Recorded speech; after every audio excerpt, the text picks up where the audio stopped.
Yang Caturatna, Guru Buddha Dharma dan Sangha, Om Guru Liensun Sidihum. Saudara-saudara Dharma yang berbahagia, terimalah salam kasih dalam Dharma, Namo Buddhaya.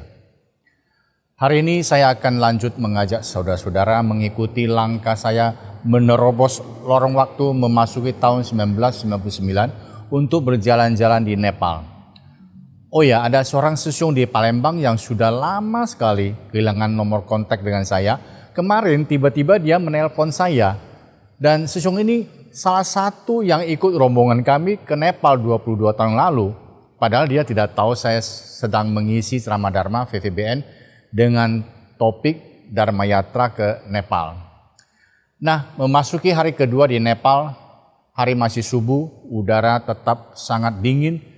Kabut tebal menyelimuti pegunungan di luar jendela.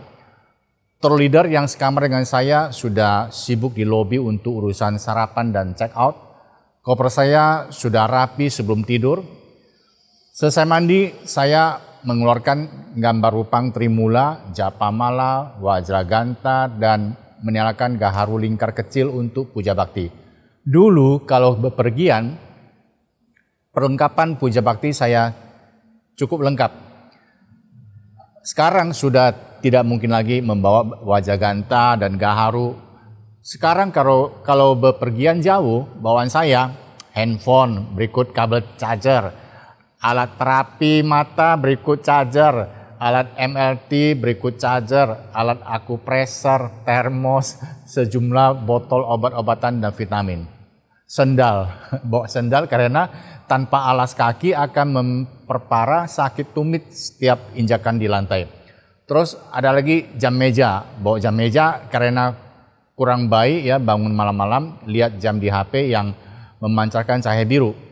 Lalu masih sering bawa laptop untuk ya terjemahan buku, tapi itu dulu, sekarang sudah tidak lagi. Terus apalagi minyak oles, alat tensi digital, dan lain-lain. Maklum, beda umur, beda kepentingan. Tapi yang jelas, perlengkapan boleh berubah, puja bakti tidak boleh absen. Itu sudah komitmen, Namo Buddhaya. Menu sarapan, roti bakar dan telur rebus. Minumannya, kopi panas atau jus buah.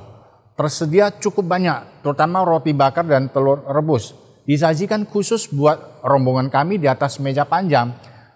Selesai makan, umat lansia asal Brunei memberi usul, sebaiknya telur rebus ya kita bawa saja nanti dibagikan ke anak-anak jalanan yang suka minta sedekah. Wah, ini good idea nih.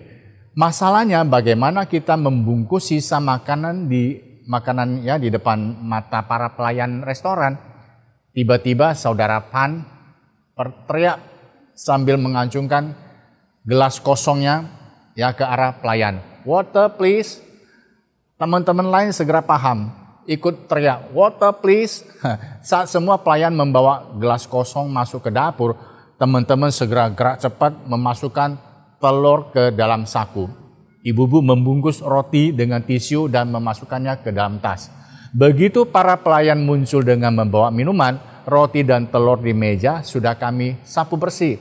Ya, hitung-hitung Jie Hua Xianfo, artinya meminjam bunga mempersembahkannya kepada Buddha. Di kaki gunung, kami sempat berhenti mengagumi pemandangan sebuah lembah padang rumput yang hijau permai terbentang luas di hadapan kami. Udara sangat sejuk, rasanya sulit mengangkat kaki dari tempat yang begitu indah, begitu teduh. Tapi tour guide Raja mengingatkan kami mesti segera berangkat karena tujuan kami pada hari kedua adalah sebuah tempat suci yang sangat istimewa, jaraknya cukup jauh. Setelah memasuki kota Kathmandu, masih perlu menempuh 11 km ke arah timur laut pinggir kota Kathmandu. Rupanya Nepal juga sering mengalami kemacetan parah. Saat kendaraan mendekati kota, kendaraan kami hanya melaju dengan kecepatan merambat dan akhirnya sama sekali tidak bisa bergerak. Di luar jendela, suara kerumunan manusia yang hiruk pikuk, udara sangat panas dan pengap, belum lagi Kanan kiri penuh dengan debu dan suara pekikan klakson mobil. Supir bis kami tampak tenang-tenang saja. Dan juga tidak cari tahu apa yang menyebabkan kemacetan di depan sana. Entah kapan bis kami pun sudah dimatikan mesinnya karena sama sekali tidak bisa bergerak. Tour guide Raja pun entah hilang kemana. Kami pun terpaksa sabar menunggu dan menunggu. Ada sebuah kejanggalan lagi yang kami temukan di Nepal. Di Indonesia sekarang sudah jarang kita temukan. Banyak warga pria di sana yang sedang berjalan kaki di jalanan bisa tiba-tiba berhenti dan langsung menepi dan buang air kecil di mana saja. Ya ini 22 tahun lalu, mudah-mudahan sekarang sudah ada kemajuan. Nah setelah setengah jam kemudian akhirnya tour guide Raja muncul. Katanya jauh di depan sana terjadi kecelakaan lalu lintas. Polisi sudah datang. Mohon sabar. Oke, tak lama kemudian bis kami kembali hidupkan mesinnya dan mulai melaju masuk ke kota. Stupa Buddha, tempat suci yang kami tunggu-tunggu akhirnya muncul di depan mata. Pada tahun 1979 sudah ditetapkan sebagai situs warisan dunia UNESCO. Konon pernah merupakan salah satu tempat ibadah Bodhisattva Padmasambhava Lin Hwaseng Tase. Dan Raja Trisongdetsan yang memerintah tanah Tibet pada tahun 755 sampai 797 juga terlibat dengan pembangunan stupa Buddha. Yang paling hebat lagi, tempat suci ini diduga sebagai makam Buddha Kasyapa. Stupa berwarna putih ya. Dan ini dibangun di atas tanah datar seluas 100 meter persegi. Di atas stupa terdapat 4 pasang mata Buddha menatap ke 4 penjuru. Di dalam stupa, sebuah arca Buddha Sakyamuni berukuran raksasa senantiasa diiringi alunan mantra yang bergema. Kami pun bernamaskara dengan khusyuk, lalu bersama-sama beberapa lama asal Tibet mengelilingi stupa sambil memutar tabung mantra yang berjejer di sepanjang tembok luar searah putaran jarum jam. Tiba-tiba seorang umat asal Malaysia berteriak girang menunjuk ke sebuah arah. Wow, ternyata di sederetan toko ramai memperdagangkan rupang dan tangka Buddha. Segera saja teman-teman memburu ke sana. Tour guide buru-buru berpesan, jam sekian mesti kembali berkumpul untuk makan siang. Nah, jam shopping mulai lagi. Dan kami tanpa sengaja terus membuntuti Sece yang jago nego harga. Ya, kemanapun, ke toko manapun yang masuk, kita buntuti. Maklum, biar dapat harga memadai. Makan siang hari itu kami dimanjakan oleh tour leader menikmati masakan Chinese yang lezat. Setelah itu kami menuju ke sebuah workshop yang amat besar untuk meninjau para perajin setempat mengukir pratima dan melukis tangka Buddha. Mulai dari tahap awal hingga tahap finishing, semua proses dikerjakan lewat tangan piawai yang sungguh menakjubkan. Ada sebuah kawasan seniman yang menurut tour guide Raja merupakan kebanggaan Nepal yang wajib kami kunjungi, namanya Patan atau Lalitpur. Warga di sana rata-rata ahli lukis. Kami ikuti tour guide menelusuri lorong-lorong kecil yang kanan kiri banyak terlihat seniman sedang melukis dengan cat air. Wah, ini hobi saya. Kami semua merasa sangat nikmat berada di lorong-lorong yang penuh seniman itu. Setelah berliku-liku menelusuri lorong-lorong sempit, tiba-tiba di hadapan kami mencuat sebuah bangunan kuil kuno yang sangat tinggi. Ini sungguh sebuah kejutan, namanya Mahabuddha, kuil 1000 Buddha. Berbentuk pagoda, dinding pagoda terukir 1000 relief Buddha. Luar biasa. Memang tidak semegah Candi Agung Borobudur, namun batin saya segera merasa teduh saat mengamati 1000 sosok Buddha di hadapan. Tangan dengan sendirinya beranjali, mulut merapal mantra, dan hati mengagumi tata gata. Malam hari kedua kami inap di Moonlight Hotel yang terkesan modern. Habis makan malam semua pun siap-siap lepas lelah di kamar masing-masing. Ya, baiklah saudara-saudara, Dharma Yatra ke Nepal hari kedua ya, sampai di sini dulu dan kita akan lanjut pada episode berikutnya. Dan marilah kita bersama-sama menyanyikan sebuah Gita Vihara yang liriknya dari buku karya Yang Mulia Dharma Raja Lensen, 我的姓名是无穷。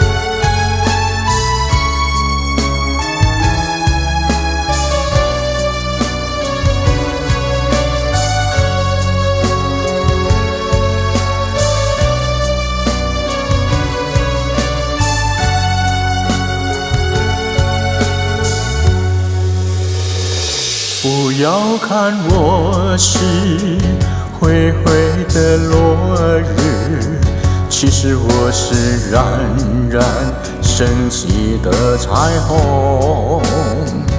不要看我是柔弱如水，其实我是呼啸的飓风。不要看我是灰灰的落日，其实我是冉冉升起的彩虹。不要看我是柔弱如水，其实我是呼啸的飓风。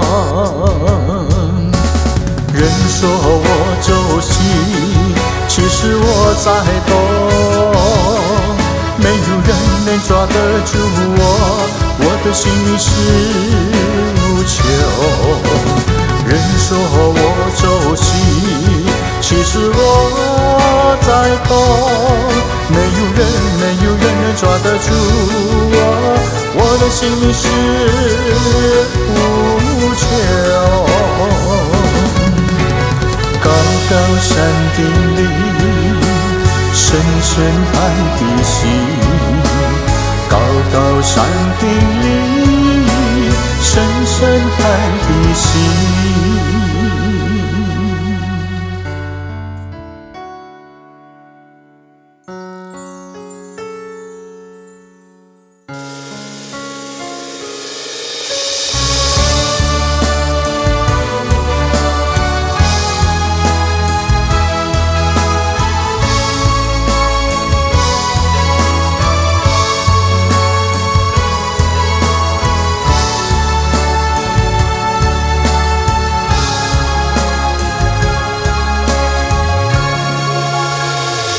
不要看我是灰灰的落日，其实我是冉冉升起的彩虹。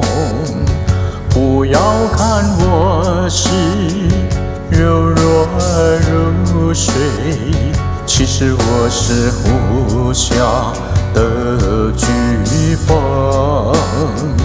不要看我是灰灰的落日，其实我是冉冉升起的彩虹。